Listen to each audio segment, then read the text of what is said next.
Российские деньги работают на оборону Украины, в то время как американские компании спонсируют Путина, а Лукашенко выбирает преемника. Обо всем этом расскажу подробнее в эфире «Нехта». Самые важные и интересные новости. Американский Конгресс призывает Белый дом ужесточить санкции против российского нефтепрома. Эта американская компания поддерживает военную машину Владимира Путина в надлежащем состоянии. Российским деньгам в Европе нашли лучшее применение. Франция вернула 300 миллионов евро процентов замороженных российских активов для закупки военного оборудования для Украины в конце года. Выборы в Молдове. Страна выбирает свой путь сегодня. Первое, что я сделал, я поеду в Приднестровье. Спасибо, что смотрите, спасибо за доверие. Не забывайте про лайки и комментарии. Не забывайте подписываться на канал, все это очень важно. Ну а мы пока начинаем. Соединенные Штаты планируют выделить Украине до 20 миллиардов долларов в рамках кредитного соглашения с участием стран Большой Семерки. Выплаты по займу будут осуществляться за счет доходов от замороженных активов России, сообщает Financial Times.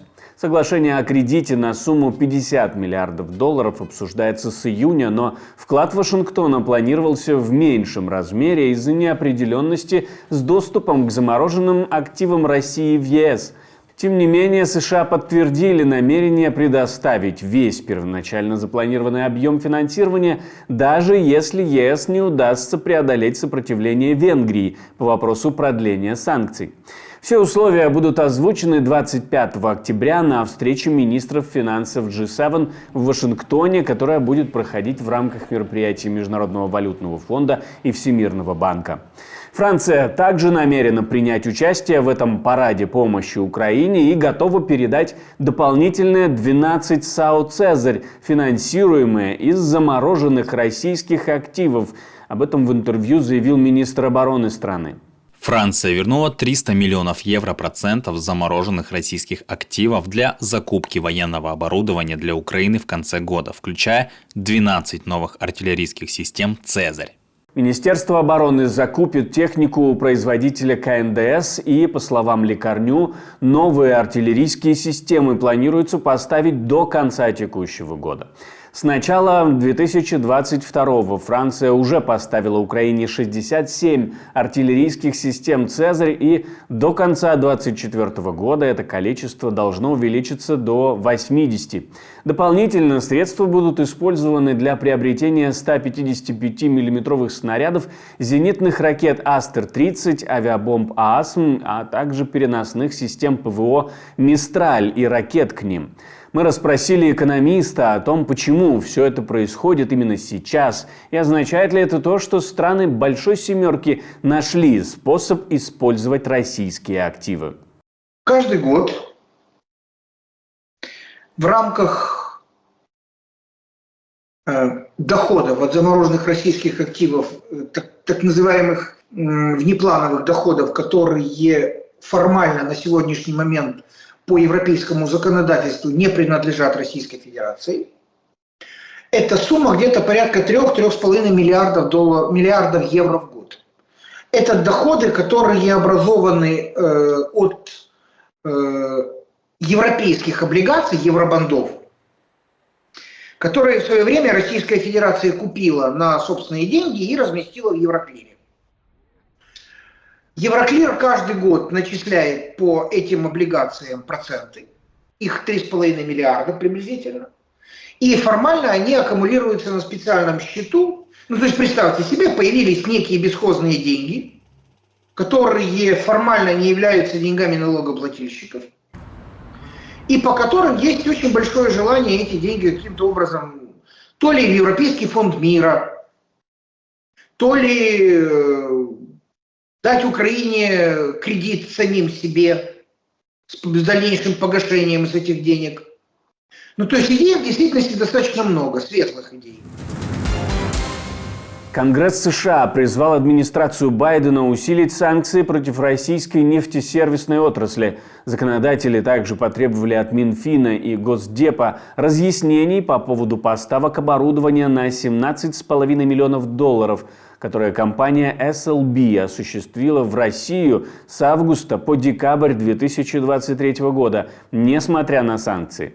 Более 50 конгрессменов в письме к Тони Блинкену и Джанет Йеллен призвали к ужесточению санкций, чтобы ограничить доходы России после расследования Financial Times, журналисты которого выяснили, что SLB расширяет свою деятельность в России на фоне ухода западных конкурентов. Эта американская компания поддерживает военную машину Владимира Путина в надлежащем состоянии, финансируя варварское вторжение в Украину. Мы призываем вас продолжать поддерживать наших украинских союзников путем введения более жестких нефтяных санкций, чтобы эффективно ограничить доходы Путина.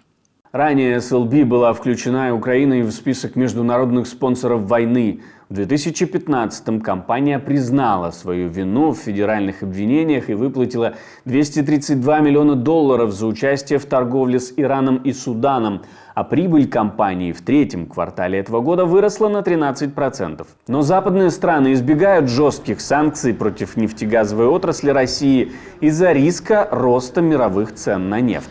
Почему так и как долго это может длиться, мы спросили у экономиста. Нефтегазовая отрасль Российской Федерации – это участник международного рынка нефти. Почему, например, G7 не запретили продажу российской нефти в принципе и ограничивались прайс-кэпом, максимальной ценой в $60 за баррель? Потому что у России есть свой сегмент на мировом рынке нефти. И стоит вывести Россию с этого рынка, цена на нефть пойдет достаточно серьезно вверх. При этом страны ОПЕК, я бы сказал так, достаточно осторожно относятся к идее вывода России с нефтяного рынка, потому что, например, это сегмент, который, конечно, бы каждый хотел забрать себе. Лукашенко решился назначить преемника, скорее всего, или это очередной финт ушами. Правда, тот, в кого ткнул пальцем Лукашенко, отказался быть президентом уже. Умеем делать трактора, техника, но дисциплины где-то не дотягивают. За зиму всех надо закрутить, завертеть. Ты-то будешь работать губернатором, поэтому надо заставлять людей работать так, как надо. А мне за что? Вот, может, президентом будет, поэтому. Ты его не оставишь. Ты его не оставишь губернатором, если будет. Вы будете президентом. Не, подожди. Вот, видишь? Видишь? Он уже...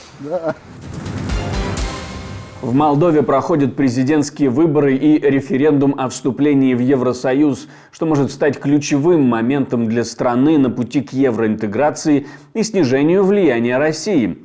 Лидером предвыборной гонки, согласно опросам, остается прозападный кандидат Майя Санду, которая значительно опережает конкурентов. В медиа уже появляются видео с ней, то есть она уже проголосовала. Но если она не наберет более 50% голосов, то второй тур должен состояться 3 ноября.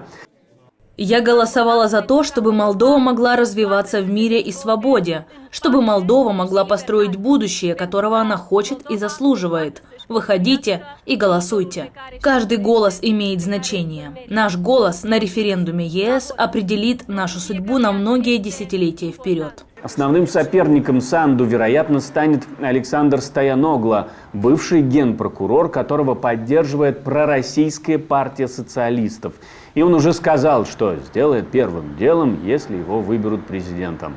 Первое, что я сделал, я поеду в Приднестровье, потому что считаю, что внутренние проблемы страны, они наиболее важные для дальнейшего развития. Диалог, внутреннее развитие, поэтому первое, что я сделал, я поеду в Приднестровье. На референдуме жители также решают, стоит ли закрепить в Конституции курс на вступление в ЕС. И Санду активно выступает за эту инициативу, рассчитывая на широкую поддержку избирателей.